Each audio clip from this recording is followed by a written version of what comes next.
terhadap tersangka diterapkan dua pasal. Yang pertama pasal 378 KUHP tentang penipuan dan atau penggelapan dengan maksud untuk menguntungkan diri sendiri atau orang lain secara melawan hukum. Kemudian yang kedua, pasal 1 ayat 1 Undang-Undang Darurat nomor 12 tahun 51 tentang kepemilikan senjata api, amunisi, atau bahan peledak tanpa izin. Ini ancaman utamanya hukuman mati atau seumur hidup dan atau hukuman penjara setinggi-tingginya 20 tahun.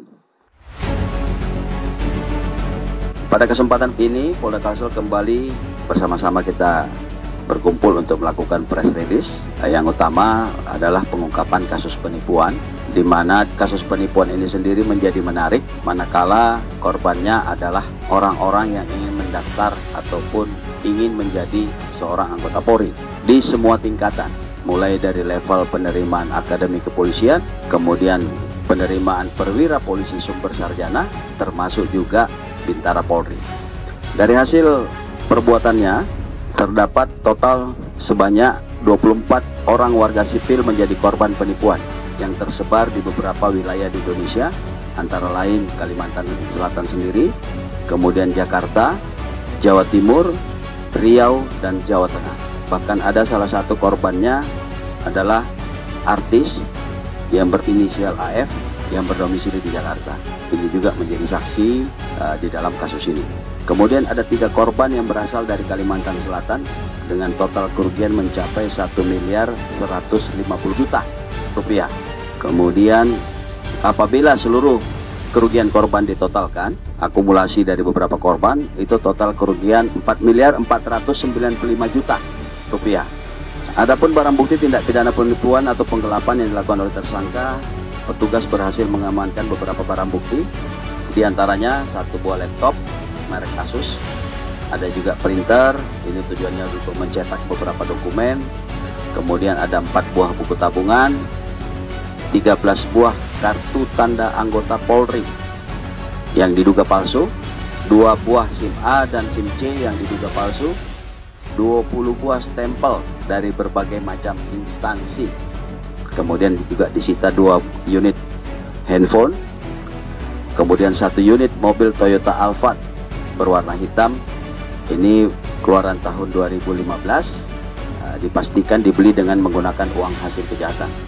Kemudian 1 unit mobil BMW seri 320i tahun 2012 warna silver, ini juga dipastikan dibeli atau diperoleh dari uang hasil kejahatan.